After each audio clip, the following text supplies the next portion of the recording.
Welcome to Frequencies, a satellite podcast brought to you by ST Engineering iDirect, where we take a closer look at shaping how the world connects. Recently, ST Engineering iDirect presented a webinar entitled The Devil and the Deep Blue Sea.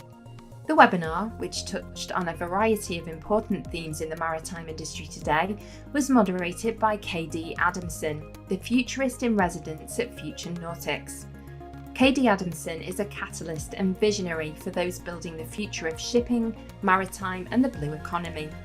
Now we are catching up with KD again to discuss some of these ideas further, and with connectivity at top of mind. Please enjoy our 4-part interview series hosted by Andrew Faiola, Head of Mobility at ST Engineering iDirect. In today's episode, Andrew and KD discuss the need for a global pivot towards sustainability, emerging technologies and socio-ethical demands on businesses of the future, and much more.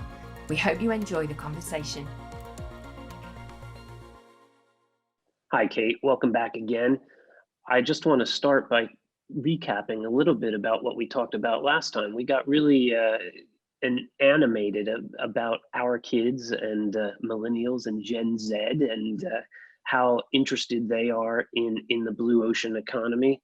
And for today, we're going to talk a little bit about future mindsets and how we change course to find new value and growth. So you're the futurist, Kate, and whether it's the shipping industry or other industries, you mentioned in the last webinar, episode as well, that the satellite industry still is pretty sexy, and how do we deal with that in terms of integrating into the rest of the blue economy? So from that perspective, what do you think are the keys to sort of unlocking that interface between connectivity technology and the data, the insights, the initiatives that are going to help drive value and growth going forward? I think I'm fond of saying at the moment that the global consumer economy has been a great startup, but it's not going to scale. And that means that what companies have to do is the same thing that startups have to do, and that is to pivot. And I use that word pivot, and I use that as an acronym to refer to what I think are the key areas all companies need to look at now. And that's purpose, interdependence, value and values, openness and trust. I think those are going to be the things that companies need to focus on and will be judged on in the future. And I think one of the things that we've done wrong for the last 50 years is that we have assumed, firstly, that the future is all about technology. And secondly, we've assumed that the only purpose of business is to create profits. And I talk a lot about Future Shock, the book by Alvin Toffler that was actually 50 years old this year, as am I. And if you think what Toffler said, we had this collision with the future, there was going to be this terrible future shock, nobody's going to be able to cope with this technological change. And at the same time, you had Milton Friedman saying the only purpose of business is to create profit and the rest of it needs to take care of itself. So in many respects, that has framed the future, the business future, for about 50 years. And both of those things are kind of disintegrating, because what we've seen, and I'm sure virtually everybody listening, watching this will have heard, you need to embark on some digital transformation. And actually, if you look back to Toffler's book, he has people from McKinsey 50 years ago saying, this is unprecedented times, businesses are designed to solve problems that don't exist anymore. Literally, it could have come out of the latest McKinsey report. So one of the things I'm encouraging businesses to do is really call time on that. This isn't about more and more transformation. This isn't a technological discontinuity that we're moving into. Yes, we have amazing new technologies, but we have a societal discontinuity here. This is about what people want and what people expect in their lives. And actually, technology can be an incredibly powerful tool. But if all we do is start with the technology, then we're going to miss, the bigger opportunities. And so for businesses, how do you create that interface between, we've got the technology and, you've got the problem? I think actually it's about framing the problem in a different way, or it's about reframing the problem entirely. to say, you know, what is the problem we're trying to solve? Because for most businesses up until now, the problem they've been trying to solve is how to make more money. And that's completely understandable, because that's, you know, we've been told that's the only purpose of business. And as that changes, then there are going to be different pressures and different opportunities.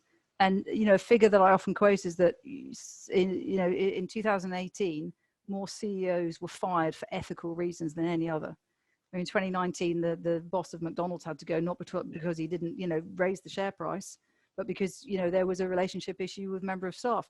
Rio Tinto's chief executive, you know, he had to go not that long ago. So, you know, what you're seeing is that we are holding, I know I say this again and again, we are holding companies to far higher moral and ethical standards actually than we do our elected representatives. And that's going to have an increasing impact on companies. And most of, you know, the big companies that operate in communications, they are very often multinational, you know, they're global. You know, if you're a satellite network operator, these are big things. And here's where it gets important, because we are now seeing governments around the world begin to say these global technology platforms are not secure.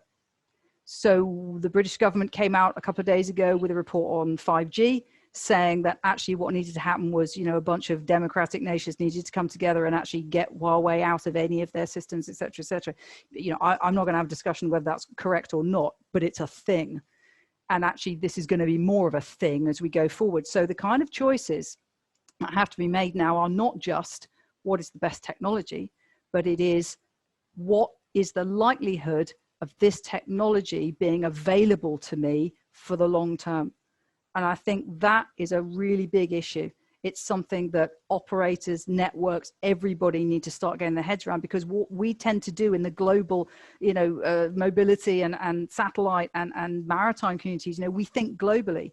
But actually what we have to recognize is that in terms of technology, things are beginning to wall off, what we call the bifurcation of the internet. And I think that is probably the biggest threat that we have. So if we're looking at how do we look at future value and growth, we have to now take into account how societal and political, geopolitical moves may impact technology. Because up until now, technology has trumped it all. You know, if you could make money and you know, people could use the technology to make more money in their businesses, that's been the most important thing. And I think this new moral age we're going into, it's not just driven by the Gen Zs, it's also driven by these acute geopolitical factors, and the fall in global growth is going to exacerbate that. So I'm sorry, I don't want to sound, you know, dystopian and downbeat about it, because I think once you accept that that's where things are going, then you can make different choices and you can actually see where opportunities are. But I think it's a really important thing that we should be realizing, and companies thinking about the future need to be factoring that in to their decisions going forward. No, thank you for that. Very, very interesting. I think we're quite fortunate in the industry that we work in that, as you noted, it's almost inherently global. Whether, you know, almost every customer that I deal with, our own company itself, you know, we are a global company, and have to recognize also that there are, yes, regional or national geopolitical realities that seemingly no amount of technology can overcome. I was actually going to ask a question about the dangers of technological dominance, but it actually sounds to me almost a little bit of the reverse, in that, or perhaps that in the view of potential technological dominance, there are pockets of society that are really starting to pull back from that. And how can we as a community try to, and of course I'm operating from the view that sharing information and sharing ideas with each other is a good thing, and I recognize that not everybody shares that opinion, but how do we use the technology that we have at our disposal to try to at least make some of those incremental changes that we've discussed in previous episodes around things like the well-being of the oceans, or climate change, or et cetera. You know, even if we aren't going full frontal on something like this? How can we have a positive impact around the edges, for example? Yeah, and I agree. I think I think this is where the opportunity lies, because ultimately we all live on this planet, and as much as we may have political disagreements, ultimately there are areas of interdependence. And I think that where connectivity and communications can play an incredibly important role is to bring that transparency and, more importantly, trust. Because what the world lacks at the moment is trust and trusted systems.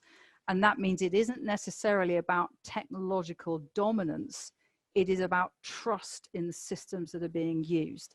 And one of the things that COVID-19 has, do I have to put a joker up now that I've mentioned COVID-19? I think we're, so a bell goes off every time, so a futurist mentions it now.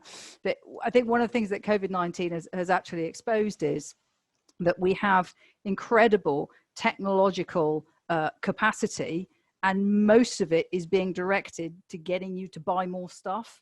So, Facebook owns all these submarine cables, so does Google. This is big infrastructure. They can tell wherever you are at any minute of the day, but actually governments worldwide have seriously struggled to actually understand how this disease has been moving around the world, because they don't have access to this. And I think one of the areas, and I've said this, I was fortunate to do a gig with Cloudera the other day, and I work with Oracle as well. And, I've been having these conversations with the technology companies and saying to them, look, guys, this is where you come in, because we need to build societal infrastructure which is trusted. And that is something that I think is a huge opportunity. Because at the moment, yes, we need all this technology to run, businesses, ships, planes, airplanes, all this data is important. But actually, the vast majority of the data and the technology that people come into contact with in their daily lives is actually just sucking their personal data and selling it to someone. And that is creating a real trust issue. And I think that this, more than anything else, is an opportunity going forward to actually say, how do we bend our technology expertise to create something of genuine long-term societal value, as opposed to something which is just going to create more and more and more growth? Because I think the never-ending search for growth is actually coming up against ecological limits now, and we're going to have to start having different conversations about how we create momentum rather than just growth. And these are very, very hard conversations to have in the current economy. And I think it may be with COVID and all the expense and the nightmare that it's unleashing, actually this is probably the time to start thinking about those things.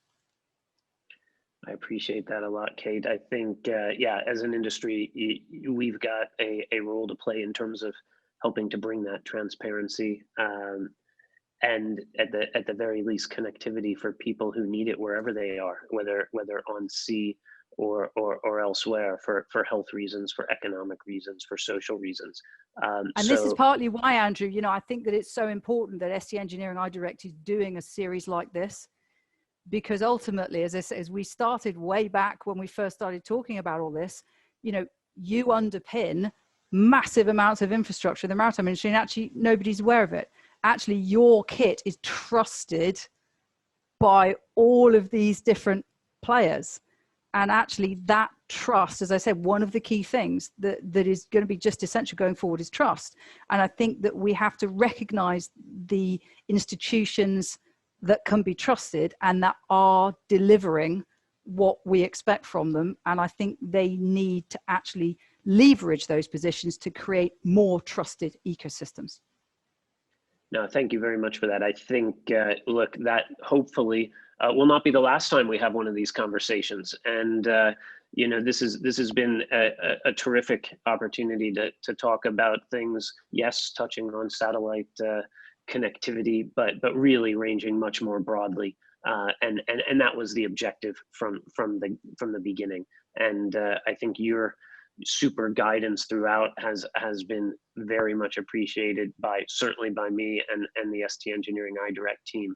And looking forward to the next chance that we have to do one of these. Thanks again. Andrew, it's been a great pleasure talking to you, and it's so nice to have such a wide-ranging conversation, you know, with somebody who actually, you know, can get a handle around this and contextualize it, you know, for a satellite audience. So it's been a great pleasure for me too. So thank you. Thanks for the invite. Great to have you.